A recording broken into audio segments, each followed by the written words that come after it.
Hello, welcome to Toffee TV. Everton Football Club opened their doors to the new stadium down at Bramley-Moore Dock last night. 10,000 lucky Evertonians got to experience it.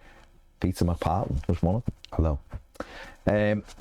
What was it like? Come on, what was it like? We saw your vlog, which was excellent, and it did give us a little feel of what it's like walking down and all that. But what was it like personally for you, doing that walk, approaching the wall, being allowed in the wall and experiencing all that for the first time? Yeah, massively exciting. Massively exciting being one of the first to go in for the first game.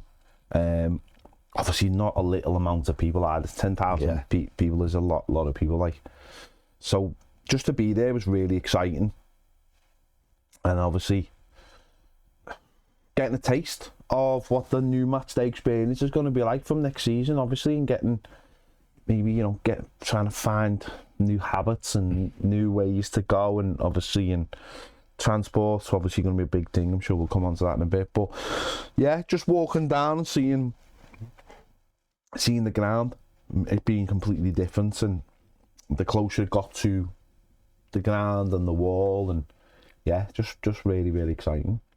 When you go through, I've only seen it from obviously the street, and it looks big from the street, but you can't get any sort of perspective because you're still so far away from it. So what was it like going inside that wall, and how big does it look when you're upon it? I think when you're on the other side of the wall, it's a bit weird. I think it gives a false perspective of what it is. You just can't quite see the whole thing, and once you get through those gates and you're on the other side, and as you can see here, you just see the sheer heft of it. It's a really big, solid stadium. It's got, we've spoken when we've done loads of video about stadiums, about the grounds that were built around the early 2000s and how they're a bit plasticky and a bit prefab, and they all look the same. This one's got real weight to it and feels like it's been there for a long time. So you've got that just sheer wall in front of you, and it's so there's no bumps or anything else coming off it, so it just seems you're looking up, and if you're right next to that's all you can see, and obviously if you stand back you can see the roof and stuff, but there is a weight to it that makes you feel like it's been there for a very long time. So, and when you're in that fan zone, and we were only in the corner of the southeast, it's huge. It's absolutely huge. Again, you've seen all the videos and everything, and I don't think you can quite appreciate the size of it. So just getting through that wall and then going over, it's massively impressive. Did you feel a real buzz around from everyone who was there, and what was it? Was it well organised as an event? Yeah, it was. Yeah. I mean, there was a real buzz. Everyone was, everyone could tell was feeling the same, and yeah, it was really well organised. People telling you where to go, making sure you were going in the right direction, to right turnstile. Never felt like there was anyone was overplaying it or heavy-handedness or anything. And I mean, you just look at them images on the screen, like walking down there as you're on your way towards the turnstile. And there's a massive, fabulous, and there's a massive bit there, obviously, with the Everton way that we can't get to, and that's going to be there as well. So this is, there's that you can see there as overlooking the city. On cue. You can see it, and it's massive. And that, again, when you're watching the videos, the drone videos and stuff, you can't quite grasp the scale. But look at us. Look at the size of the where the stand is above us. Yeah. It's not even close. So, yeah. Walking down here, the anticipation was starting to build. Going up to those electronic turnstiles for the first time, and you're itching just to get in that bit and just see the inside. Just trying to take it all in, to be honest. Trying to take it all in, and make hope that tickets actually worked, which it didn't. No. Was that a straightforward process? Yeah, it just hold your phone to the screen. There was a couple of teething problems.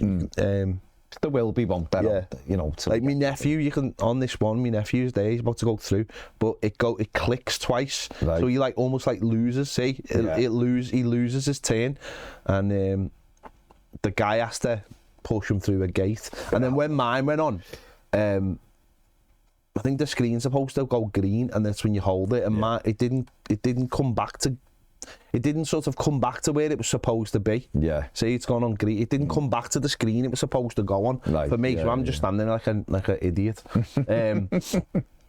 Yeah, it's because that worked quite well. I was just standing there, and it was like, for whatever reason, I don't know. But listen, that's what it's there for, though. These events, that's what it's there for. And, you know, as long as the fella, I just stood there, and the fella just did it for me. I had no problem with that. Yeah. These will all be things that just become second nature. Yeah. As we go along. So yeah, and then finally got through, and as you can see, just there, that's the lower bit, and you can't.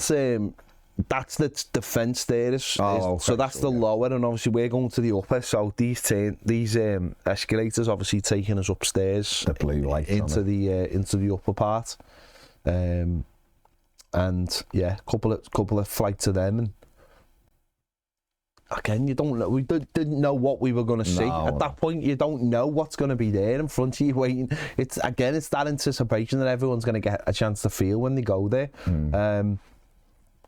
The phone's out. Everyone was in the same boat, and nobody knew what to expect. And as we're getting up, it's again just waiting to see a little peek of what we're going to see. And I mean, to be fair, it's just a lot of great concrete that we're going to get to see first of all. But do you think there'll be? And I know you don't know, but do you think there'll be any sort of branding going on? I think so. I think it would make sense. I think. There is already a lot of branding in there, and as you can see there, we're on level 2. Yeah, but there was a lot of like branding in terms of telling us where stuff was. Yeah, the facilities. There's a lot of screens. The screens were all up to date with all latest action, and you can see there that's going up to the seats. Yeah. I resisted that temptation just there. And there was a lot of branding around telling you what stuff was, but there was a lot of incomplete stuff as well, obviously, because the club is still fitting it out. But at that point, you've got that whole area was a massive area of bars, places to get food, which was quite quick and simple. Yeah. And they had a menu on, but it was like a test menu, so I don't know if that's going to be the final thing. And obviously, we were restricted to just that area as well, so we couldn't go round and follow the other parts of it around the stadium. So everyone was just standing around and a little bit like, what's going on? Where are we? How come? You know, are we going to go up? So I feel like a lot of people were just standing around, which obviously when we're in the stadium, I think that won't be there. Obviously, people will be used to it by then. Were you surprised by the size of it inside? Did it feel bigger, or was it smaller than you thought? Or it felt massive when I first got in. Yeah. It felt a little bit more. It started feeling a little bit smaller when loads of people were starting to congregate and just in the same areas. Yeah.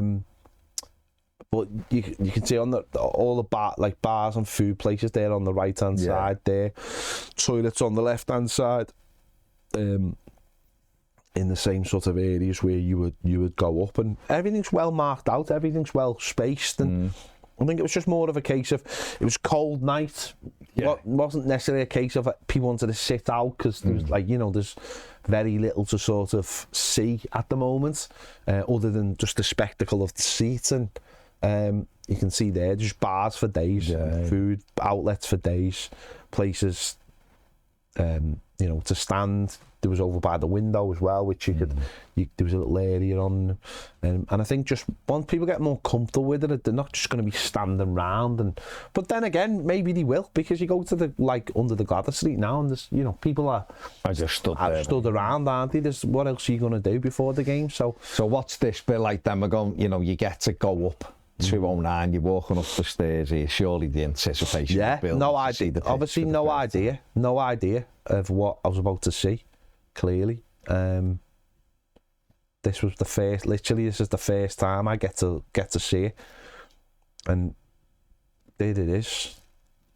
And it's just huge. It's just huge. The North Stand is a lot bigger than I thought it was going to be as well. Yeah. And the whole thing was just absolutely massive. You can see the screen as well. Screen is really clear.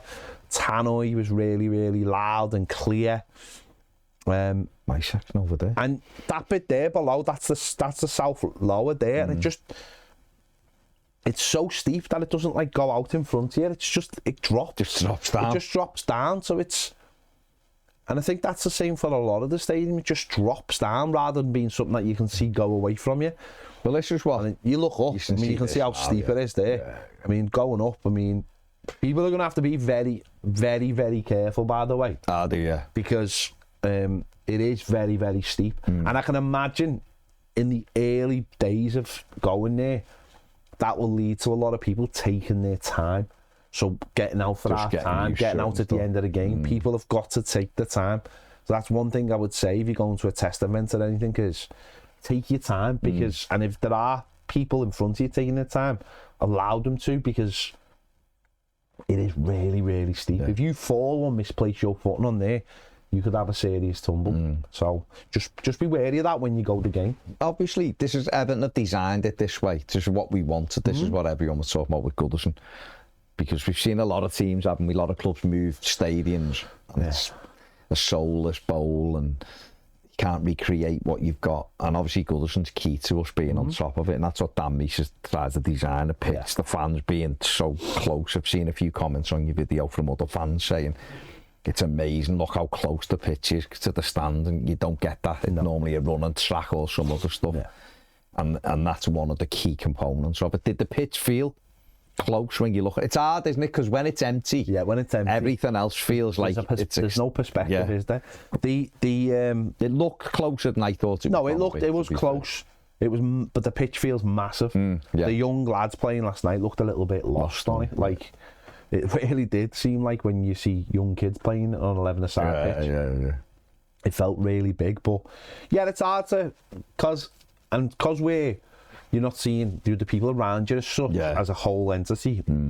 It's hard to see it all. So I'm really looking forward to seeing what that's going to look like with all four sides. But I think, as I said, I thought straight away the north end stand looked much bigger.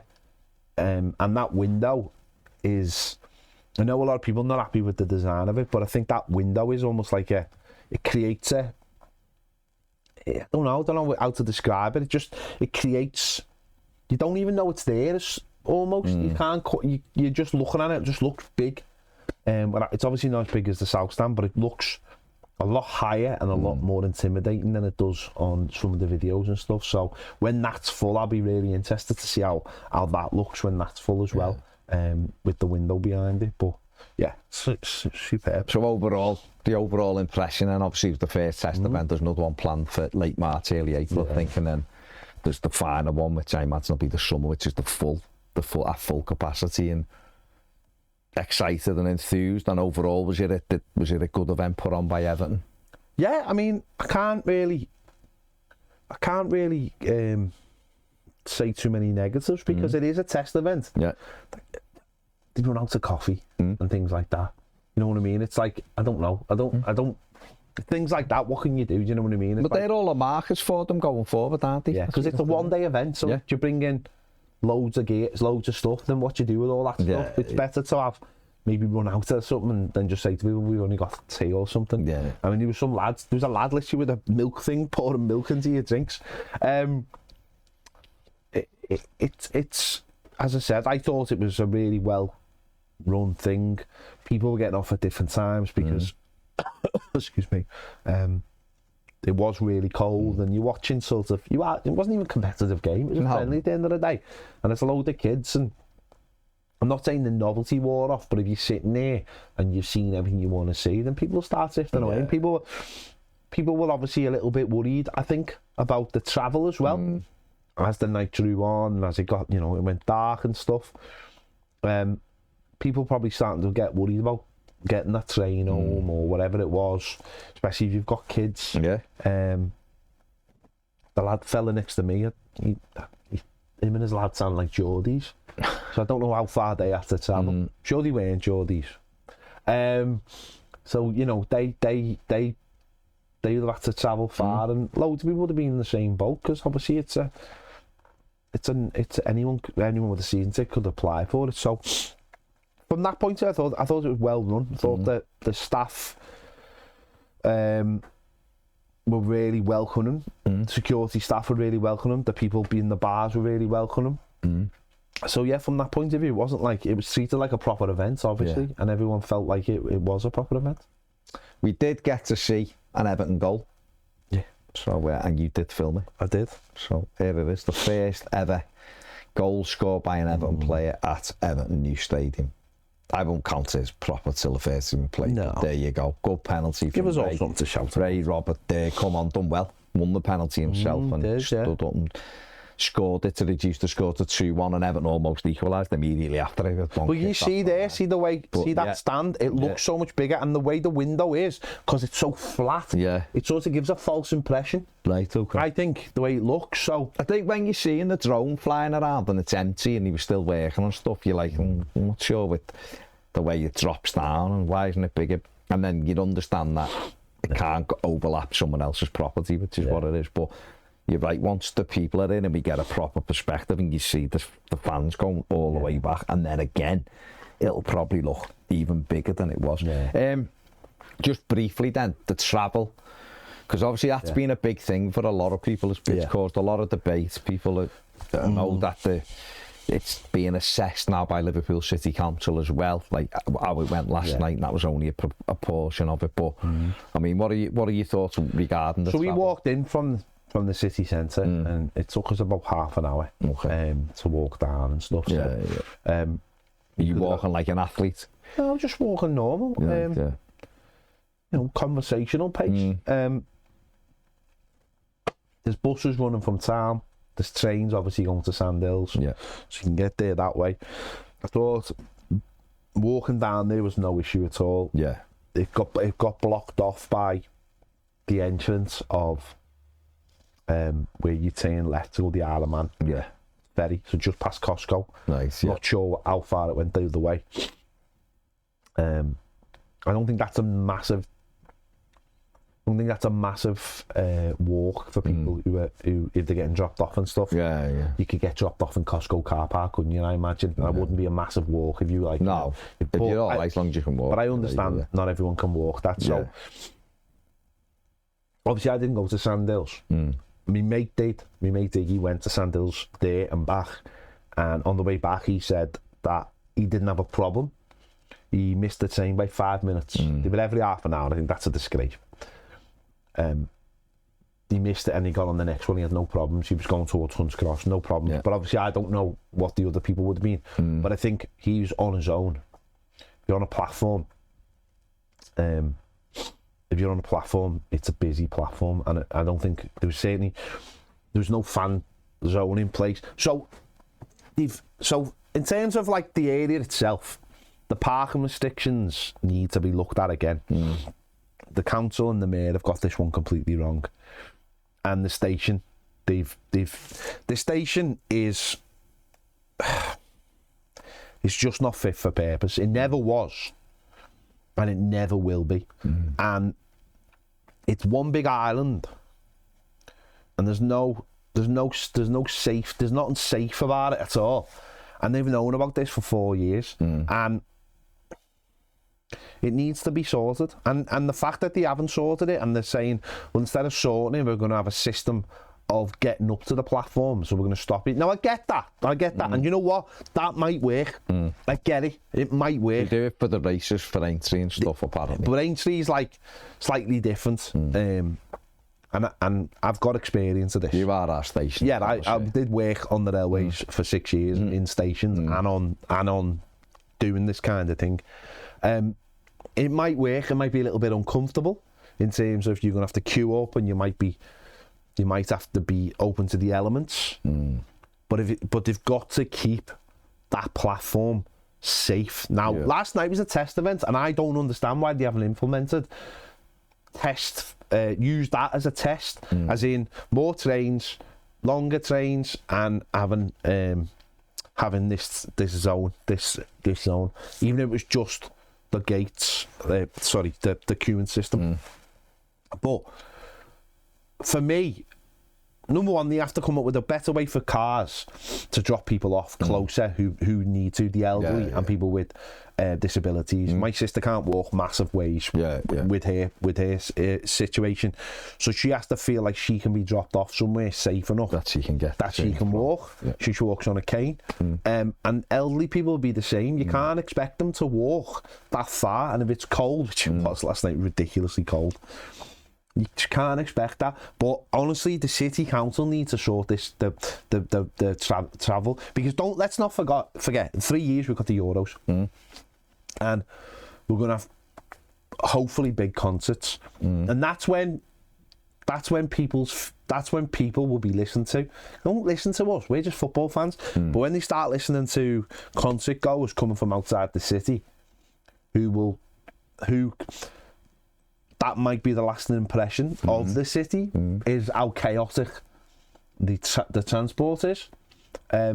That's a situation they can't ignore, and it's the same for the Euros in 3 years. This city, we will be, obviously the stadium will be the representative, and if they don't have something in place by then, that's not just a fan zone at Sandhills Park. And I find it staggering, by the way, that they haven't looked to rebuild Sandhills, because surely there's, I know people go, well, Liverpool City Council doesn't have that much money. I appreciate that, but the government will have money. The government will have money, and with this being the government of the country and the Council of Liverpool being the same party, there's got to be things in place where we can go, we're doing the Euros in 3 years. If we start building a railway station right now, for this, and even if it's like, it's not Sandhills, even if it's more up the road, so it's like slap bang up the road from that, to me makes sense. So it's a shorter walk. And this was mooted at first, wasn't it? Well, yeah, it's been. I know for a fact, because I still have friends who work on the railway. I know for a fact that there's been designs within Sandhills Station for a long time about getting done up, about being fit for purpose. I know there's people out there who can't see past the colour of the shirt that they support, who believe this is all Everton's fault, but it's not. Because at the end of the day, Liverpool City Council have put lots of money into the Anfield area and have allowed Liverpool to do what they want. And you know what? That's the way it is. The way Manchester will put loads of money into the surrounding area of Old Trafford, and the government will, and Eastlands, City and all that. That infrastructure is government and council. And I just think that they have to start looking to build something. I know people go, well, it should have been ready for day one. Well, that's not always how things work, but it has to be. They have to put plans in place. They have to rip up at anything they're thinking of now, shortcuts, and go, no, we're building a station. And people will go, oh, there's no money for it. Well, they're building one at the Baltic, right? And that's fine. That's another place where people go and spend time and spend money. But people won't get on the train en masse like they will at R1, and people go, well, it's only like 1 way a week, but it won't be though. The point of it is, it's like, if you build it, they will come for the whole area. And if you want a whole area like the Baltic to be transformed, you have to put a railway station in. You have to allow people to get in and out of the area, even if it's a case of like 1 week you might walk and the next week you might have the capabilities to walk for whatever. You might have to get off somewhere. You have to start looking and because you're talking about something that's going to be there for over the next 100 years. There has to be a train station that can cope with the demands of 50,000 people potentially going through it every other week. That's crazy, absolutely crazy. But that's not in Everton's control. No. But if I was Everton, I'd start like leaning on them and saying, we built it, we spent the money, we want you to do your part. And if, yes, they spent loads, I know they spent loads of money on roads, but roads aren't any good to us because you've blocked them all off or put stupid charges on, and that needs to be binned as well, the parking thing. So there's a lot that needs to be sorted. Of course, a railway station could take years, but I'm not being funny. In 3 years' time, this city will look like a massive embarrassment if it hasn't got something in place for the Euros, because that's when it'll really matter. There you go. Let us know what you think. Were you at the test event last night? What was your experience if you were travelling? in and out of Sandals? What was your experience of going? If you didn't go, are you going to the next one? Are you looking forward to it? Can't you wait to get in? Let us know in the comments section. No, big thanks to Ped for doing the vlog, and of course, having a chat. No, for doing the vlog though, and bringing us up to date with that. It's my job. Yeah, like, subscribe, do all that. See you later.